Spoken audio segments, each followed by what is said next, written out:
दोस्तों मेरा नाम है Piyush Fisaria. Welcome to my channel. दोस्तों ये वीडियो में वो टेक्निक बता रहा हूँ जिस टेक्निक से मैं एवरी मंथ 23 से 25,000 रुपीज में मैनिफेस्ट करता हूँ।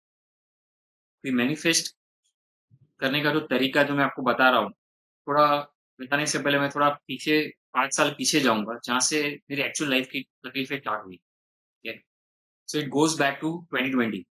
2020 का साल था। ठीक है, एंड एवरीबडी नोज किस तरह का वो साल था। कोविड पीक पे था। ठीक है, और उसी साल मेरी जॉब छूट गई अराउंड जून जुलाई में। ठीक है, और मुझे आर्थराइटिस आ गया।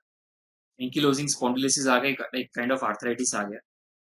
ठीक है, उसके बाद मैं कोविड पॉजिटिव हुआ और हर्पीस भी हुआ। तो ये सब चीजें चल रही थी मेरे साथ पैरेलली।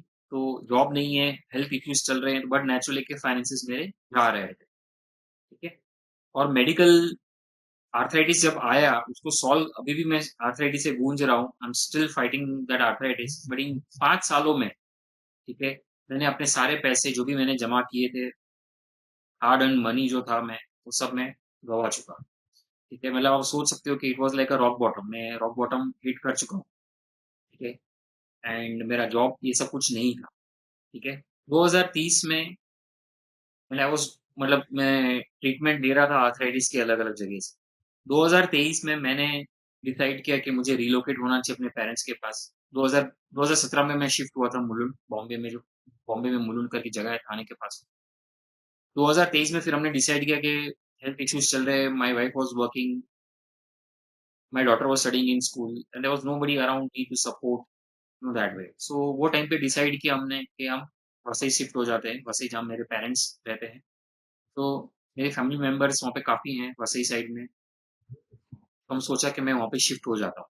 तो 2023 में हम वहाँ पे शिफ्ट हुए, डिसाइड किया। बट 2024 में एक्चुअली हमारा रिलोकेशन। तो जब 2024 में हमारा रिलोकेशन हुआ, तो हम सोच रहे थे कि क्या करें, वो एग्जिस्टिंग प्रॉपर्टी है, सर पे कर्जा है, होम लोन था।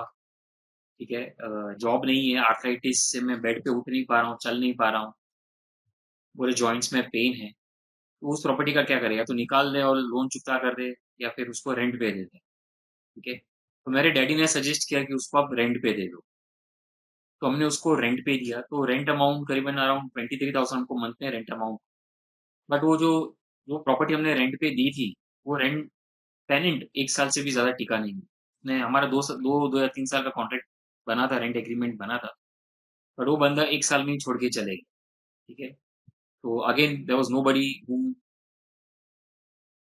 आई can get money. Home loan चालू था मेरा, तो जो अमाउंट रेंट से आता था मेरे पास, वही अमाउंट मेरा होम लोन में चले जाता। बाद में जब वो रेंट पे थे, वो टेनेंट छोड़ के गया, विद इन 2 मंथ्स मुझे एक नया टेनेंट मिला। ठीक है, I I can not disclose the name of the tenant. मैं टेनेंट का नाम डिस्क्लोज नहीं कर सकता हूँ यहाँ पे, प्राइवेसी पॉलिसी के कारण। बट मुझे एक नया टेनेंट मिला। ठीक है, एंड उसका हमने डिसाइड किया कि उसका रेंट 20,000 होगा, जबकि बाहर 1 BHK का रेंट अराउंड 25 से 26,000 चल रहा था। उसको हमने डिसाइड किया कि 20,000 रेंट देंगे।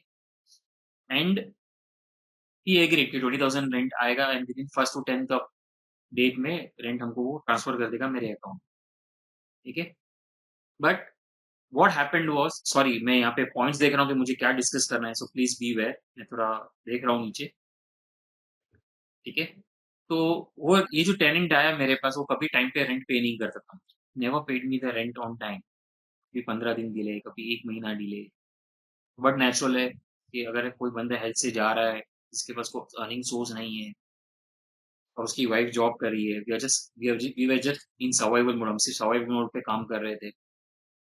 मेरी ईएमआई जा रही थी, मेरे डैड मेरी ईएमआई भर रहे थे। ठीक है, तो जो रेंट का इनकम आता था वही ईएमआई में जाता था, but he was not paying rent on time. ठीक है, कभी 15 दिन डिले, कभी 10 दिन डिले। मैंने सारे हथकंडे अपना लिए, बट कभी रेंट टाइम पे दिया नहीं कभी उसने। ठीक है, और हर बार मुझे कमिटमेंट देता था कि आज देता हूँ, कल देता हूँ, 1 हफ्ते में देता हूँ, 10 दिन में देता हूँ। कभी आया नहीं। मैंने सारे एफर्ट्स डाल दिए कि क्या करूँ उसको। कभी चिल्ला के बात की, कभी गुस्से में बात की उससे, मैंने फ्रस्ट्रेशन निकाला। तो वो सब चल रहा था। एट द सेम टाइम मेरी जो मेडिकल एक्सपेंसेस थी, मेरी जो आयुर्वेदिक मेडिसिन जो मैं ले रहा था, वो 15 दिन का दवाई मेरा 6,000 के आसपास जा रहा था, इंक्लूसिव ऑफ डॉक्टर्स बिल। ठीक है, डॉक्टर का जो कंसल्टिंग चार्ज होता है प्लस मेडिसिन, तो अराउंड 15 डेज़ अराउंड 6000 के पास जा रहा था मेरा। उस समय में मेरे डैड ने डिसाइड किया कि चलो लेट मी पे माय एंटायर ईएमआई। तो मेरे डैडी ने उनकी जितनी भी पूरी इतनी साल भर की जो मेहनत थी, इतने सालों से जो कमा रहे थे, वो उन्हें पूरा वन शॉट ईएमआई मेरा पे कर दिया। ठीक है? तो आई वाज़ डेट फ्री, मेरा डेट फ्री, मेरे सर से कर्जा निकल गया and I was bit relaxed right now. Relaxation था बट स्टिल मेरी बेटी स्कूल में पढ़ाई कर रही है, घर पे कोई इनकम सोर्स नहीं है, दवाइयाँ चल रही है मेरी, प्लस मुझे बाकी जो पॉलिसीज़ है, मेडिकल इंश्योरेंस होता है या टर्म पॉलिसीज़ होती है, वो सब मुझे भरनी है। उसके लिए भी फंड्स नहीं है, मेरी बेटी की स्कूल की एजुकेशन के लिए फंड्स नहीं है। ये सब चीज़ें चल रही थी, प्लस ये बंदा जो रेंट अभी टाइम पे दे नहीं रहा था, ठीक है? और ऐसा भी नहीं है कि मैं उसको कोई और जाके ढूँढूँ, कहीं और जाके रेंट अमाउंट ढूँढूँ, टेनेंट को ढूँढूँ, ठीक है? मैं खुद चल नहीं पा रहा था ज़्यादा, अगर मैं बैठूँ तो आधे घंटे तक बैठ पाऊँ, उसके बाद मुझे लेटना पड़े, चलूँ तो 10 मिनट से ज़्यादा या 50 मीटर से ज़्यादा चल नहीं पाऊँ डिस्टेंस। तो how can I travel from Vasai to Mulund? It was very difficult, ठीक है? बिकॉज़ ट्रेन ट्रैवलिंग ही पॉसिबल है और it used to take 1 and half hour one side travelling, okay? So I decided to go for a different approach. मैंने एक prayer सीखी मैंने, ठीक है? ये प्रेयर प्रैक्टिस कर रहा था मैं काफ़ी टाइम से एंड जैसे वो मैंने प्रेयर स्टार्ट की दिन में सुबह 108 बार और शाम को 108 बार मैं बोलते जा रहा था, बोलते जा रहा था, बोलते जा रहा था, वो प्रेयर करते जा रहा था। तो उतने में मेरे विदिन फ्यू डेज़ मुझे एक आइडिया स्ट्रक हुआ मेरे दिमाग में कि सब अप्रोच करा है मैंने, तो let me try some different approach to get the rent. तो जो आइडिया जनरेट हुआ उसमें मैंने उसको जो बीच में एजेंट था उसको मैंने क्लियरली बोल दिया कि भाई देख ये सिचुएशन है, मेरे पास पैसा नहीं है, मेरे मेडिकल एक्सपेंसेस 6000 रुपीज़ 15 दिन का जा रहा है। मेरी स्कूल की फीस, मेरी बेटी की स्कूल की फीस मैं मेरे जो केवीओ जैन समाज है, हमारा जैन समाज है, वहाँ से मैं डोनेशन से ले रहा हूँ, ठीक है? तो अब तू मुझे बता, तू उससे बात कर और तू उसको बोल तू रेंट अमाउंट देने के लिए टाइम पे। तो मैंने वो सारे जो मेरे एक्सपेंसेस थे, वो सबके चीट्स मैंने निकाले, बिल्स निकाले और उसको मैंने व्हाट्सएप किया कि देख ये हाल है मेरा, तू मेरे को रेंट पे टाइम पे दे, otherwise please you can leave my property and I go for another property. तो ही रियलाइज्ड समथिंग कि कुछ गलत कर रहा है वो। उसके पास पैसे तो थे शायद से, पैसे थे, but he was not giving on time, I don't know for what reason, या मेरा बैड पैच समझो। Then he started giving me those rent amount. तो उससे मैंने जब रेंट अमाउंट 20,000 रुपीज़ मैंने दिया स्टार्ट में, उसके बाद 6 महीने के बाद मैंने 23,000 किया उसका रेंट अमाउंट, फिर भी टाइम पे नहीं आ रहा था। और अभी मैंने मई का rent around this this months rent मैंने 25,000 किया है, ठीक है? तो ये प्रेयर जो थी वो मैंने बहुत सिंपल प्रेयर है। ये मैं एवरी मंथ जब उसका 10th फर्स्ट से 10th के बीच में जब टाइम आता है रेंट लेने का, तब मैं ये प्रेयर करता हूँ। 3-4 दिन, 5 दिन तक प्रेयर करता हूँ मैं, सुबह शाम, सुबह शाम, सुबह शाम, और वो रेंट अमाउंट मुझे दे देता है।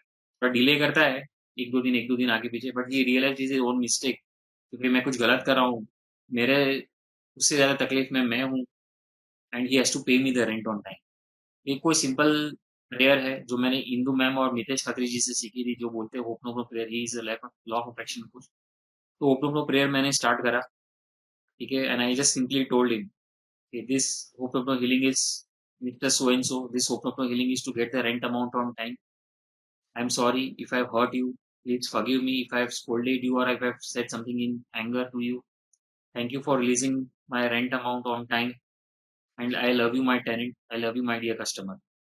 ये रेंट ये होपनोपनो प्रेयर में कंटिन्यूअसली 108 बार सुबह शाम, सुबह शाम, सुबह शाम बोलते गया, बोलते गया, बोलते गया, whenever I used to get free, ठीक है?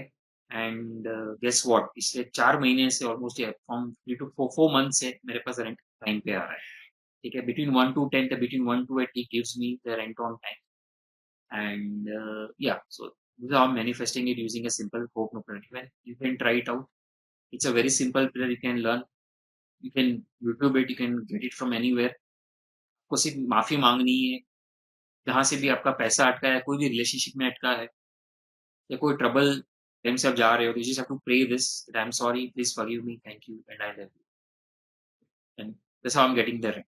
Yeah, thank you so much.